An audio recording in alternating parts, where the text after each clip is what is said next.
Well, hello and welcome to the Smells Like Money podcast. Join me, Suzanne Chin Taylor, the DooDoo Diva, as I interview guests who are making an impact on how we manage and operate systems for conveying and treating wastewater. As a veteran of the wastewater, trenchless, and civil infrastructure industry, each week I'll be bringing you industry know-how from industry pros who know how. Join me each week as I speak with representatives of organizations that are utilizing disruptive or new technologies and methods, and executives who are excited to share how to be successful and sustainable in our vital industry. So whether you want to learn about the latest trends in technology, in treatment or trenchless, gain tips on training and retaining great talent, or simply how to be more efficient, productive, or profitable, this podcast is for you. Ready? Let's dive right in. Well, hello and welcome to this week's episode of the DooDoo Diva Smells Like Money podcast. Today, I am visiting with Charles Ahrens, a 2 decades plus veteran of the wastewater industry. And we're going to be sharing some insights on a number of topics. And so to kick it off, just to lay the groundwork, Chuck, tell the audience a little bit about your background in the industry and what you've done, and maybe even share some of the things that you've seen that are changing, maybe for the better, maybe for the worst, and take it from there. Sure. Thanks, Suzanne. I appreciate the introduction. I've spent close to 20 years in the industry. The first company was with Shimatsu Scientific, where the two products I sold that went into the industry was TOC, which is total organic carbon, and then also UV-Vis, which is used for looking at algae blooms and other things of that nature. And I spent the bulk of my career with Hawk Company, which is the 400-pound gorilla in the space, selling both into drinking and wastewater facilities. And I'm now with a real small company called CDS Analytical out of Oxford, PA, and they actually make sample introduction equipment for GC mass spec within that space as well. Okay. And so some of the big changes I've seen is that the industry has actually shrunk, and I mean the amount of workers, because as people have been leaving, municipalities aren't actually replacing them. And also in talking to operators, one of the biggest issues we're going to be facing in the next 5 to 10 years is a lack of trained operators, because as the operators have been retiring, they're not getting replaced. So if you don't have the people in the laboratory testing the drinking water and the wastewater, how do we know how safe that is, going into our body and then going back out into the water streams? And then how are we to know that the people actually operating the plant aren't the Homer Simpsons in there because they have very little training and they're so overworked? And who knows, maybe the wastewater treatment plant is going to bubble up and we're going to have sewerage all over the streets. So, and that's been my concern, and really the thing that I've seen change the most over the last 20 years. Well, I'm with you there. I do hear that concern about, the labor shortage, and many organizations around the country, WEAs, AWWAs are putting together, workforce development task forces in order to combat that issue. So what are your thoughts? What do you think is coming from, the private side and selling in are some things that maybe municipalities could be looking at to fix that problem, for operators? How can we encourage people to consider this as a field on the public side? Well, and one of the other big changes I've been seeing that I just thought of is that now you have private companies who are getting hired by small municipalities like Suez. They run and also Viola, which I believe got bought out by Suez not too long ago or so. But you see a lot of these private companies now getting hired and being the operators, but because they're working in a profit, they have very small skeleton staffs. So again, we're back to the same problem. Do we have enough people in these facilities who are qualified to actually run them? And then how are the labs being staffed? Are they being staffed by people who have a degree in science, who have the background to run the test? Or are we just putting in, operators into the laboratory and asking them to push a button and hopefully we get out good results? So is it that the career path for operations is not attractive enough, or is it not sufficient funding in order to make this a lucrative opportunity, or a combination of both? The salary has been anywhere between 60, 65,000 for starting operators, which isn't a bad starting salary. But unless you've been in the field like I have, you don't know that those positions actually exist. Therefore, nobody's really looking to go into them, and you don't see advertising either at the local level or even through headhunters or other agencies looking for people to fill those roles. And at one point, Penn State and Harrisburg, and I don't know if they still do this, they actually had an operated training program that you could go into. And perhaps maybe this is the type of program that community colleges be offering, because you don't need a 4 degree to become an operator. You may need the 4 degree to actually run the laboratory because of all the scientific knowledge that you need to have and the instrumentation wherewithal and all. But as far as the operators go, I don't see why community colleges aren't looking to put programs together like they have for other industries. That that'd be a great place to start, or at least for utilities to approach community colleges and say, "Hey, we need this. Would you be willing to put together a program with our help and insight?" So we put together a very solid program. Seems to make sense. But then it's all going to come down to money. And you and I talked about Hmm. this a little bit offline, in that, it sounds to me like the utilities themselves need to spend a little bit of money on promotion to make themselves look attractive, to get people to say, yeah, maybe I'd like to go work there. But also, these utilities, water and wastewater, man, they're like electricity or phones. I mean, it's essential, probably even more than the phone or the electricity, to our health and well-being. Because without water and wastewater, we're all going to get very sick and we're all going to die. And so you had mentioned to me, out of all the big budgets that come through, sadly, these two key utilities get the least of the lion's share. And I want you to speak on that, as to why is that, and what, as we, as constituents, as people in the private sector as well as in the public sector, how can we change that? What do we need to do to shift that, to get these very important utilities the help they need? And I think part of the problem is that, as a public person, we all think that every time we turn on the tap, water's just going to mysteriously come out. And most people don't understand the process involved. And like if you look at a city like New York, a lot of their aquifers are actually upstate New York, and they go through this long and amazing aqueduct. And if you go on the New York City DEP, you can actually find video as to how they actually, put the aqueducts together, and you can see the water running through, and it's all based on gravity. It is an amazing feat of engineering, but nobody really knows about that. So we just think we turn on the tap, we get the water, and everything's okay, and we don't really think about the process behind getting that water to our tap, and everything just involved. And then if you look at the water cycle, anything that goes down the drain eventually goes back into another waterway, and it gets recycled down the road.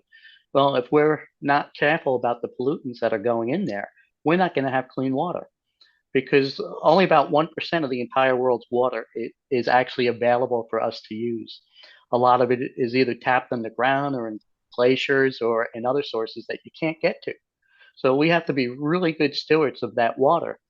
And one of my favorite customers from a large municipality, they used to tell me all the time, we fund 30% of everything that our city does, yet we get the least amount of money. And he goes, the only time we get money to spend is during a drought or a flood. So there has to be some type of extreme condition for them to get the money they want. And then because of the way bureaucracy works, a lot of times they don't get the equipment they want because it's all purchased based on the lowest bid.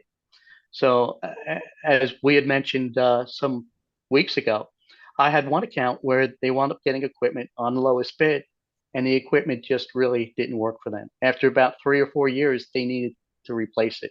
To me, that's not a prudent way, a prudent way to spend money. So then they had to go back out to bid, and they really liked the equipment I was selling, and I got to know the superintendent and even one of the commissioners, and they said they were going to bury the cost of the product that they wanted into the rehab of the facility so it wouldn't have to go out to bid. Now that kind of circumvents the law, and that shouldn't have to be done. They Right. should let the people running these facilities decide what they want and what's going to be best for them, regardless of what the price is. But that doesn't happen. So, there's such, in my opinion, a huge waste of money when it comes to funding, both of these plants, the water and the wastewater side. And I think the only way around that is to, petition these municipalities to stop doing this bid process and just give them a budget and let them spend it how they see best fit. I'd like to circle back on that one comment you made that we generate the most revenue for the city budget, but we get the least amount. What did you mean by that? Like, how do they generate because of the water bill, Oh, the sewer bill? yes. The sewer Okay. bill, the water bill, all of that then goes into just a general coffer The within general the fund. Oh, municipality or the township. And it gets used however the politicians who are deciding how to spend it want to spend it. It does not, go into a box that says, DEP or water, facility or wastewater facility. It just comes in, goes into a general fund. And then these facilities actually have to basically beg and plead to get money. I mean, I sold a new system into a municipality and they had to beg to get the money. Yet the system that they were running to test the drinking water is close to 12 years old, and the company who sold it no longer supported it. It's like putting it together and keeping it running with bubble gum and scotch tape, and that's no way to run a lab. no, absolutely not. Absolutely not. So I'd like to segue a little bit, because it all comes down to helping if we are selling equipment and providing, knowing this is the lay of the land. And Hmm. we want to do right by our customers, knowing that often they're handcuffed. How can we be good helpers to cities that are struggling to basically, like you were saying, bubble gum and scotch tape? How can we help them until we can change this mindset so that they can actually get what they need or the funds to get what they need? What can we do as a stopgap? One of the things that I've done, and especially in the smaller municipalities where the government structure isn't so heavy, is I'll go to the town meetings with the superintendent. I'll sit there and I'll listen to them. And I'll even sit next to them and maybe even whisper in their ear or give them a little note. Hey, you need to mention this if this is what you want to get. You have to make this a point as to why it's going to be vital for you to keep the operation up and running and to do the best quality work that you can. But in a large city, say like Allentown or Philadelphia, New York or Boston, trying to get that done is almost nearly impossible because of all the layers of bureaucracy. But what I've always tried to do is to try to at least get to the highest level within that department that I can and speak to them and get to know them and in essence have them trust me. Because as my first sales manager used to say to me, your job is to get liked and to get liked fast because when people like you, they trust you and they trust you, they listen to you. And when they listen to you, they tend to buy. And I've been a trusted advisor in everything that and every company I've ever worked for. And the best thing I can do for a customer is to help them get what they want. And I'll typically ask them, how can I help you? Tell me what you need from me. Whether it's a little bit of a bigger discount or maybe putting a demo system in there so they can show their management proof of concept, hey, this works. This really does what we want. We want to buy it. And that's where I've had the most success. You mentioned that to me, is that is the approach that nowadays we really have to take, and we've had to shift into this virtual selling environment, which it makes it even harder to win the trust, because you Hmm. don't have that ability to sit down and have a cup of coffee or break bread with someone and develop that face-to-face rapport. That here we're in a virtual meeting, just like you and I are on this podcast. Is that how does it come across so that that person, that prospect, will actually start to trust you or feel like, yes, this is someone that I want to do business with? How have you For me, found that's you've gotten past that now? I call it, there was the before COVID and now that we're after the COVID. And so now that, sales and how we approach prospects, that has really changed. So how have you been able to bridge that gap, knowing now that we're more in a virtual environment versus that face to face, even though a little bit it's coming back? well, The only thing, in my opinion, that's really changed is not being face to face. Doing a video conference call through Teams or Zoom. But the same principle to me still exists. And it goes back to I have two ears and one mouth for a reason. I need to listen twice as much as I talk because unless I can understand what the customer is going through and their pain points and what they want to accomplish at the end of the day, I can't help them. And I can't help them unless I listen to what they have to tell me. I love that. I love that. How did now you said you had a sales manager that said you have to get them to trust you. How do you impart that to other folks that are maybe if you're a sales manager to get people to go into that mindset? What are some of the pearls of wisdom that you can share on how do you break the ice? How do you get that prospect to, other than asking the question, to open up? Because many times people don't want to disclose what might be going on in a plant, or they don't want to look like they are less than capable, basically airing the dirty laundry. Hmm. Well, and one of my basic questions is, I'm here to help you. What do you need from me? Tell me what you need. And it's just a very simple, basic question. And if they really want your help, they're going to be open and honest about that. If Mm. not, then I really can't help them. And do I really want to sell to them then? Because I might wind up having more problems because they may not tell me everything that they need to get done. Therefore, I sell them something that's not going to work for what they really need to accomplish. Now I become the bad guy and they Oh, don't want to do business with me. So do I really want to sell in that environment? Probably not. that's a So, real and point. Yeah. and trust becomes a two-way street. If I'm going to trust them to open up to me, they have to realize that they have to trust me that I'm looking out for their best interest. And sometimes it doesn't happen, within the first couple of meetings. Sometimes it's months, sometimes it's years to gain somebody's trust. And I like that when you said about becoming a trusted advisor wherever you've gone, that has served you well. And it's also just that service after the sale too, Hmm. that I think is so important in, and not just every industry, but especially ours, because we're kind of like the fire department in the way that, if there's a water main break in the street, we can't say, oh, I'm sorry, the truck's broken.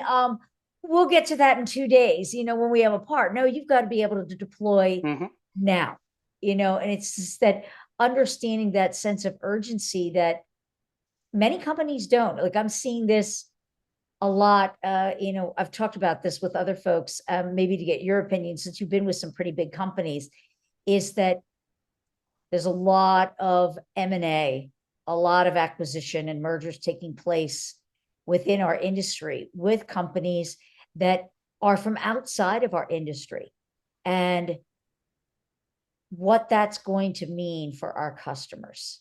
What's your take on that? I think it's going to be disastrous because I've had managers that knew nothing about the industry in which I was working in and they were managing it. Therefore, when I came to them and said, look, I need to get this done. This is what I need from you. And then it just falls on deaf ears because they don't really feel that my solution is going to help the customer in the long run because they don't even understand what the customer does. And, a lot of managers these days, in my opinion, are too young to be in that position because they haven't been through the trenches. I mean, I've worked for some people that for the most part, never even sold. How are you supposed to manage me if you've never been out there? It's like, how am I supposed to help a customer in a certain industry if I don't have experience in that industry?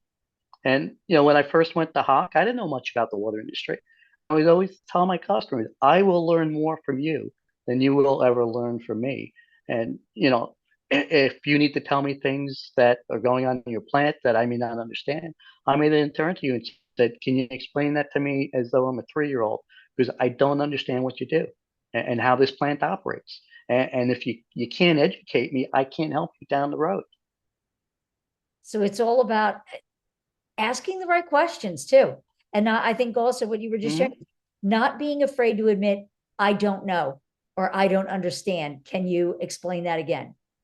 I think that's how we all, Oh, yeah, go ahead. there's been plenty of customers where I'll say to them, I don't know the answer to that. How important is that answer, and when do you need the answer by? This Mm. way, they let me know, yeah, it's important. And sometimes they'll say on a scale of 1 to 5, how important is it?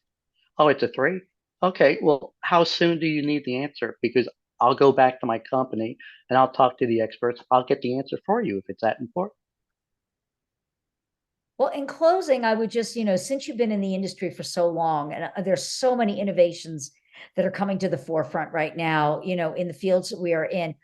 Um, what do you find are the ones that utilities should be taking a close look at, or keeping their, low bid aside, but new emerging technologies that we should be keeping our eye on, or really considering as we continue on, that maybe can help with the fact that we're going to have fewer people available in the short run? Well, hopefully this problem is going to resolve itself, but that we are going to be looking at a labor shortage for a while that can help us get through this.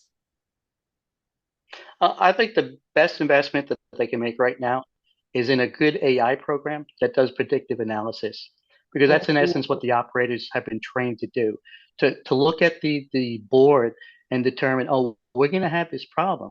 Maybe not today, maybe in a couple of days, maybe in a week. What do we need to do to fix it now? So if they can get a program that can predict that and let them know, hey, because of what's happening upstream, this is going to happen downstream if you don't fix it, they can they won't need as many people to run the plant. Thank you. That's a really good one. And so, Chuck, I want to thank you for sharing your expertise and your thoughts and your opinion. I mean, just your wisdom for all the decades in the industry. And so, Chuck is open to connections on LinkedIn. It's under, if I'm not mistaken, it's Charles, and then in brackets Chuck Ahrens, and that's Ahrens. And for those who might be interested in learning more about what Chuck does and the technology that he is representing in his company, could you please give us that website address so they can check that out? Sure. It's, of course, www.cds, as in Charles, David, Sam, analytics.com. And And again, located in Oxford, Pennsylvania, just outside of Philly.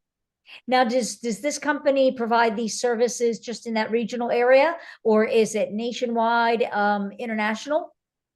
Well, we're global, and the three main products we sell is a purge and trap, which actually analyzes water for volatile organic compounds; thermal desorption, which is used in the industrial hygiene for looking at air pollutants or other compounds like that; and then a pyrolysis system, which is really used heavily in the forensic science industry, as well as tobacco and then plastic manufacturers.